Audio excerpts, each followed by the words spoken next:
Welcome to the Outer Worlds, Good, Bad, and Insane, where we look at the possible outcomes to a quest in the Outer Worlds by playing them as a morally good character, a morally bad character, and an insane character, where we kill basically everyone that we can and see how the quest turns out. That's the last of them! Today's subject will be one of the first quests in the game, Stranger in a Strange Land, focused around the Edgewater settlement. At this point in the story, we have just acquired our ship, the Unreliable, and are in search of a power regulator. Approaching Edgewater, we can see a graveyard placed just outside of its doors. Looking over the site, we can find a man with a hard hat. We will soon find out his name is Silas. After chatting with him, we soon find out that he is having a hard time keeping grave-robbing marauders away from this burial site. I'm being vigilant. Don't want to get blindsided by some corpse-chewing marauder come stalking out the shadows. Seeking more information about the marauders, we can ask him if he loses a lot of people to them. Former people, yeah. Marauders been raiding my graves, you see. Hence the armed guards. Flesh-gnawing, marrow-sipping creatures of pure depravity they are.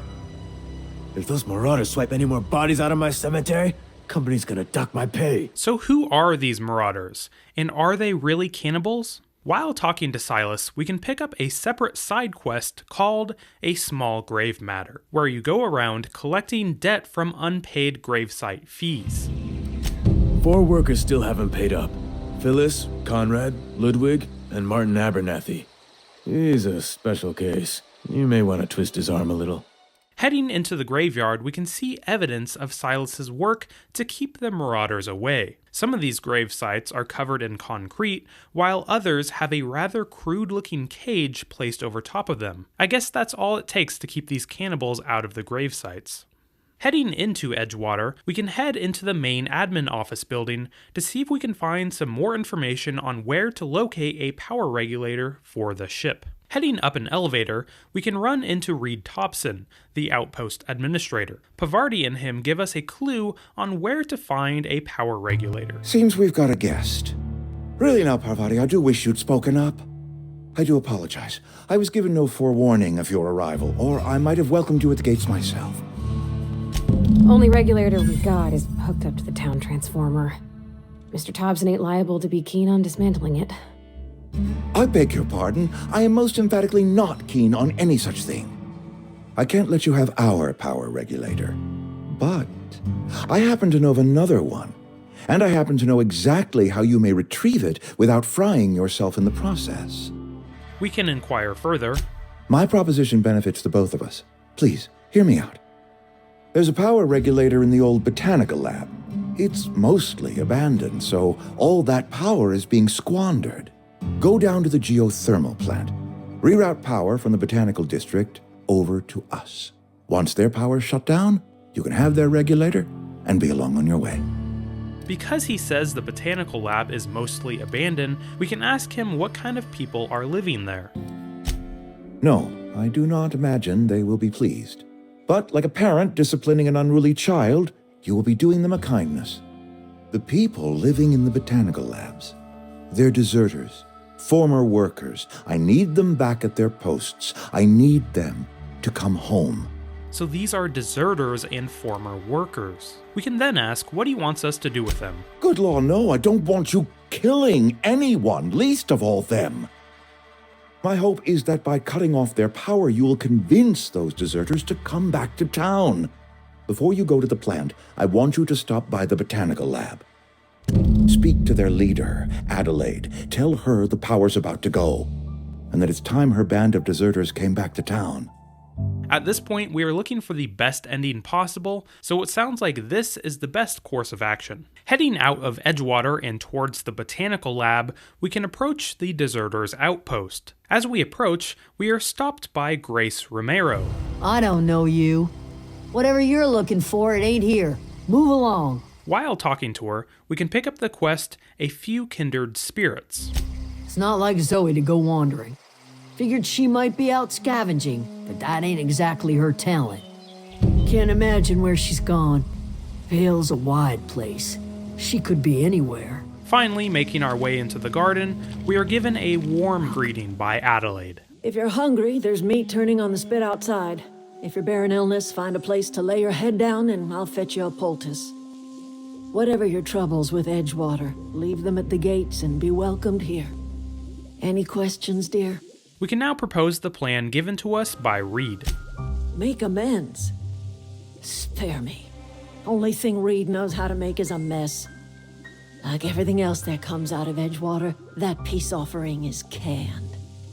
I and my own are living just fine out here by ourselves. Adelaide doesn't seem willing to go back to Edgewater while Reed is still there. Next, we can talk about the power regulator. Cannery's got a regulator.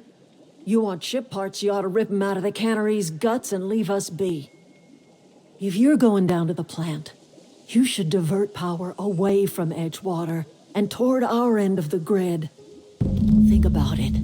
You'd be liberating an entire town from a lifetime of service to that odious cannery. Seems the sort of thing a hero would do. So now we have a decision to make. Divert power to Edgewater at the instruction of Reed, or to the botanical lab for Adelaide and her people. Well, in order to get the best ending possible, we're going to have to satisfy both parties. In order to do this, we have to head to the geothermal plant. The plant seems to be having its own issues, and a rather in-depth story behind it. I may cover that in another video. After clearing it out and hitting all the 3 valves that we need, There's 2 more. One to go. That's the last. we can find the main console. Here, we're going to divert power to the Edgewater colony.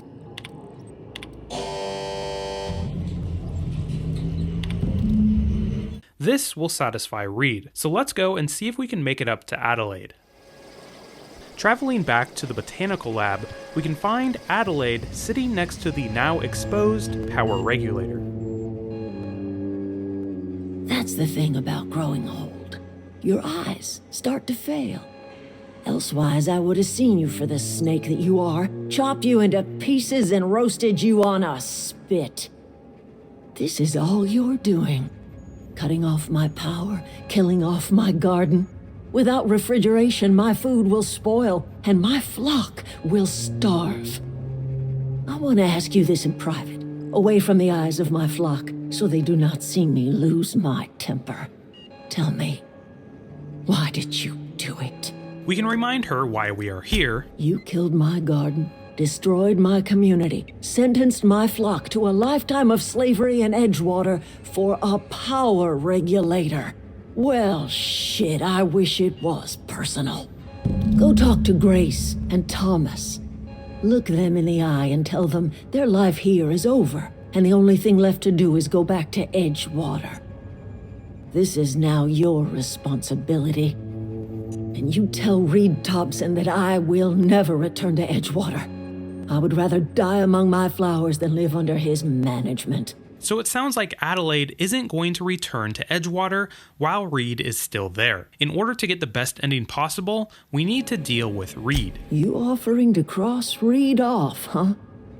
This some sort of twisted reparation for what you've done? Or you just looking for a chance to sow some chaos? Kill Reed if you must, or talk him into leaving if you can. He and I are not sharing the same 4 walls together. We can now ask if she has any advice for us. Tell Reed that I can make his people healthy again. I can end their plague. Start a new garden right in the cannery. 3 square meals for every man and woman in Edgewater. Tell him how I've made the vale bloom again. The soil has whispered its secrets to me, and I alone know how to breathe life back into the earth. The secret is human corpses. I've been grinding them up in my fertilizer for years. Marauder, worker, don't matter much to me. The human body is rich with nutrients. Aha, so now it's all coming together. At the beginning of the video, we talked to Silas about the marauders stealing corpses from his graveyard. We now know it wasn't marauders, it was Adelaide and her people taking the corpses and using them in their garden for fertilizer. This is Adelaide's secret to growing plants in infertile ground. Alright, let's head back to Reed and try to convince him to leave. Returning to the SALTUNA cannery, we can talk to Reed. This is a fine day, friend. Power flows through our town like a cool stream of water. I trust Adelaide's people have seen their way to reason. So, when can I expect them back at their posts? And begin the rather long process of convincing him to leave. In that process, we can bring up the plague that has been spreading around town, and ask about the quality of the SALTUNA. I don't believe you. Plague's a reality of life. Best treatment is a good work ethic. You are disparaging our parent company, and it is not appreciated. We are a Spacer's Choice SALTUNA cannery. We eat SALTUNA here, and only SALTUNA. What exactly are you putting in those cans? Processed, liquefied, retextured SALTUNA rendered in a chemical bath, of course. Well, mostly SALTUNA. We've been experiencing a SALTUNA shortage, you see. So we've had to improvise. We've added wood chips, some mushrooms, bit of sand, tossed some canid bits in our processor once. It all tastes like SALTUNA in the end. How long have you been doing this? Couple years, give or take, right around the time the first wave of plagues hit the town. Now listen, I do not know what pretty rhetoric Adelaide has fed you, but plagues are a simple fact of life. We can now use this new knowledge, along with a high persuasion, to oust Reed. You'll excuse me for being skeptical. How exactly is Adelaide growing crops in barren soil? We can now tell him about Adelaide's fertilizer. Adelaide has been using dead bodies in her fertilizer? Come to think of it, that's a stroke of brilliance. What a remarkably efficient solution. Recycling Spacer's Choice property long after its date of expiration. I was wondering about those missing bodies in Silas's cemetery. And with one final push, we can make Reed agree to leave the town, even if it will probably kill him. If Adelaide's found a way to feed her people and cure the plague, then she deserves this office more than I do. I won't stand in her way. My life here is ended. Give me a little time to settle my affairs. I'm sure Adelaide will be glad to see the back of me. So that's it. We can now return to the botanical lab and talk to Adelaide one last time. Initially, she is still hostile. Look at that. The snake's come back. But we can then give her the good news. I never thought I'd see the day that Reed Thompson abandoned his post. Suppose we all have a breaking point. Suppose it's time our flock made our way back to Edgewater. We must tend to what remains of the town and carry on with our lives as best we may. You're vexing to me, you know? Injuring us with one hand, helping us with the other. Here, I'm giving you something to leave us be. It's a ransom, you understand, not a reward. With this, we get Adelaide's watch, and we are free to take the power regulator and end our time at the botanical garden and the Edgewater settlement. So that's how to get the best ending possible, in my opinion. In order to get the bad ending, you basically have to route power to one of the settlements and not bother to try to patch things up with anyone. This will get you the power regulator that you need and leave a wrecked community in your wake. Now on to the insane option. Remember, the goal of this quest is to acquire a power regulator, so technically we don't have to shoot anyone. We just need to head to the geothermal plant, turn off the power somewhere, and take the regulator, just like in the bad option. Killing any character won't change this at all, but we can kill the cast of this quest to see if we can find anything of value on their bodies, starting with Silas. I'm ready for this. Unfortunately, Silas didn't drop anything unique, so we can move into Edgewater. And we can go find Reed.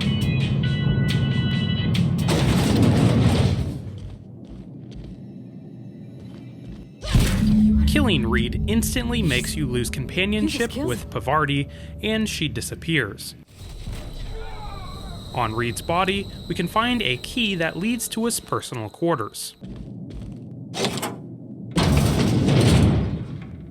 Inside, we can find a small stash of supplies. Alright, let's head to the botanical garden. Starting off with Adelaide, we can take her out.